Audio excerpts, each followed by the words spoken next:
Gazing to the Ocean of the Sky. Written by David Silver. Read by No One and Nobody.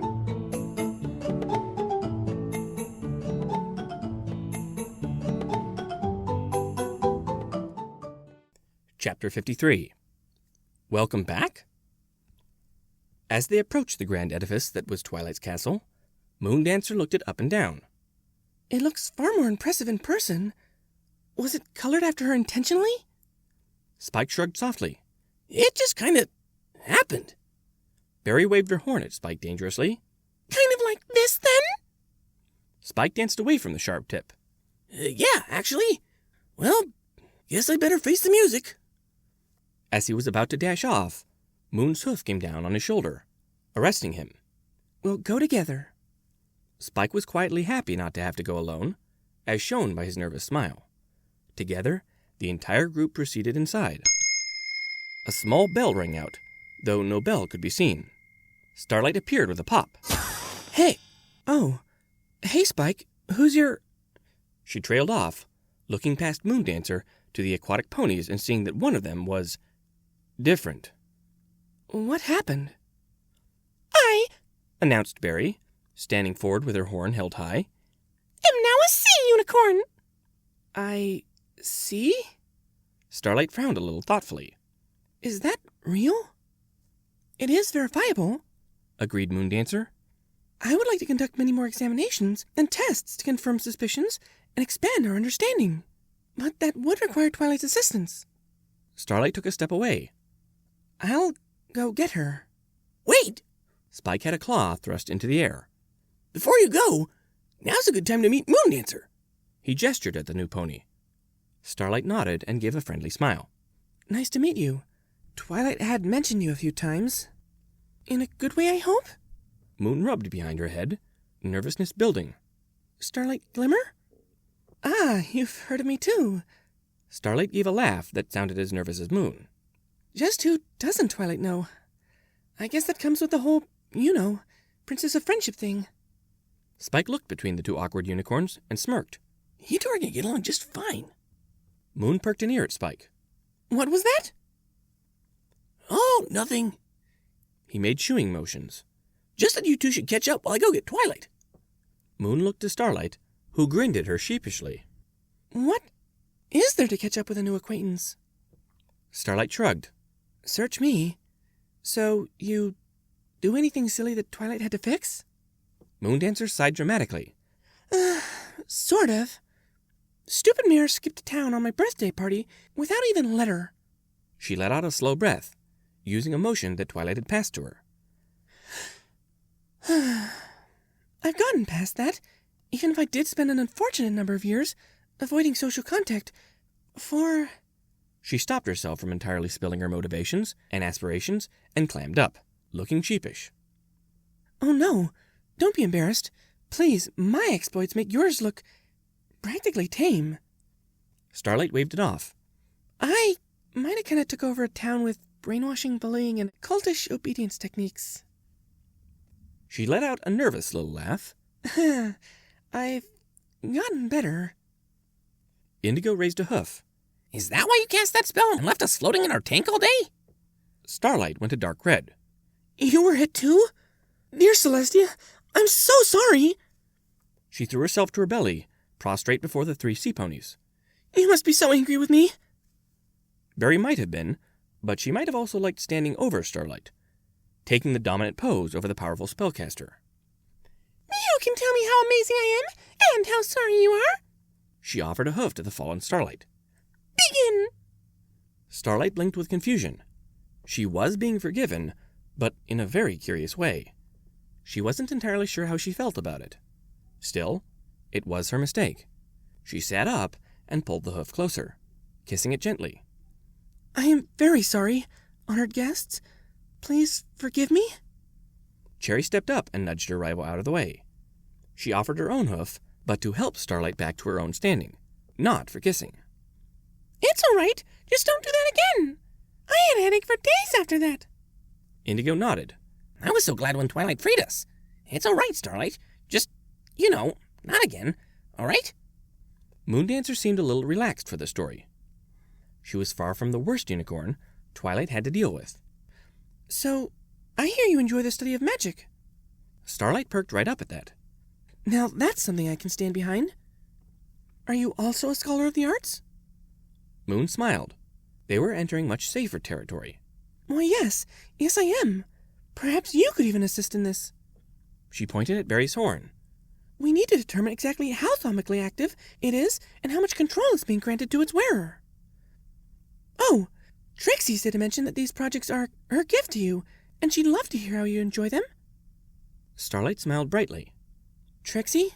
You ran into her? The clear affection in her voice was easy to pick up on. This is quite a gift. I imagine she wanted to do it. Barry tapped at her new horn.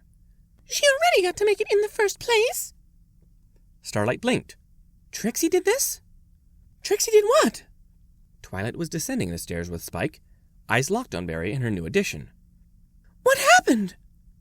Moondancer took the role of storyteller.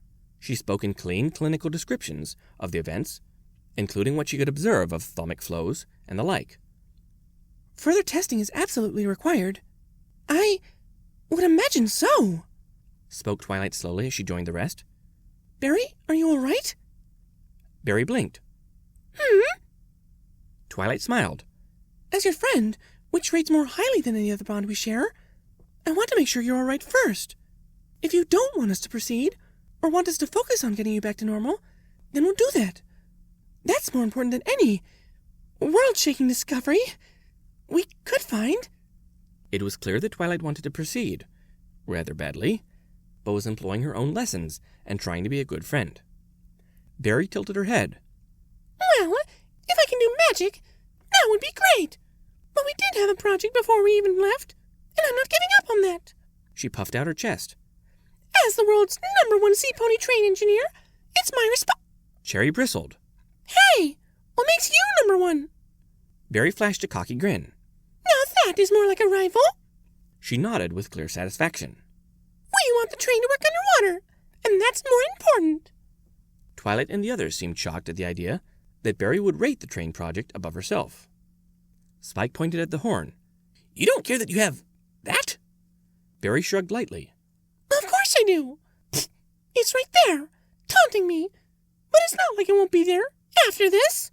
And if it isn't, well, that means I wasn't going to get much use out of it anyway, right?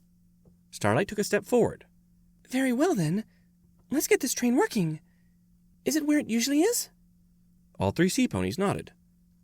Let's have a look at it and make a plan. As they led the way, Indigo moved to walk beside Starlight. It already works, you know, just not in the ocean. It runs on dry power, and if we get it too wet, it won't work. We need to keep the furnace and the dry fuel, dry. All dry. Cool. Offered Cherry. That's the dry fuel. Twilight nodded, though not asked. She had joined the group as they went. Her eyes kept wandering to Barry's mighty prong. Right, dry fuel. Moondancer looked at the train as it came into view with some amazement. This is yours? Indigo pointed at the distracted Twilight. She and her friends helped us get it. It was a princess, Offered Cherry as she charged up and hopped aboard the engine. Come inside and see. Moon hopped up next and began looking around curiously. It looks quite old on the outside, but I can see clear evidence of heavy refurbishing. This must have taken considerable effort. The sea ponies didn't seem to mind being praised on their skills as the three unicorns began poking and prodding at things. Starlight tapped to the main furnace. So you need this to be entirely water resistant, even at considerable pressures and depths? Moon nodded. And they'll have to have access to feed coal, even while it's in operation. Twilight followed unseen lines over the bin that held a good quantity of coal. Why not connect the coal bin directly to the furnace? Starlight tapped her chin with a hoof. What if the heat caused the coal in the bin to ignite? Moon grunted with thought. That would be a disaster. The three became absorbed in discussing ideas and entirely forgot about the sea ponies that had brought them there. Indigo looked to his two mare friends. Should we be doing something? Cherry shrugged. Not much we can do right now. Just give them room to do their unicorn magic. Barry sat with a little frown. I wish we could help. I don't like somebody else doing the work for me on my train. Our train? Corrected Cherry. Barry huffed at that, but then nodded. Right, our train, dear rival. She threw a leg over Cherry and pulled her tight a moment. Well, maybe now that I'm a unicorn too, I should listen in. She rose and moved to sit with the three excitable unicorns. There were barely any breaks in the conversations, and the words they were using went over Barry's head as often as they didn't. She did get one thing. If you need us to rig a pumping system for the dry fuel, we can manage that. All three looked to her. She smiled nervously. What? We can do that. Moon tapped at the coal bin. Well, if we can get a reliable pumping system that doesn't permit too much heat transfer. It descended rapidly into babble that Cherry didn't fully grasp, but what she needed to do was clear. She waved Cherry over and began explaining it to her. Her rival understood her, of course, and soon they were gathering scraps of metal and making drawings and working out how it'd work. They couldn't let the dry power get to the dry fuel ahead of time, so they got to working on that and started making a list of what bits of metal they'd need shaped by the smith into what shapes. They could do it. Even as the three unicorns kept debating, the sea ponies trotted off together to place the order for the parts they'd need forged.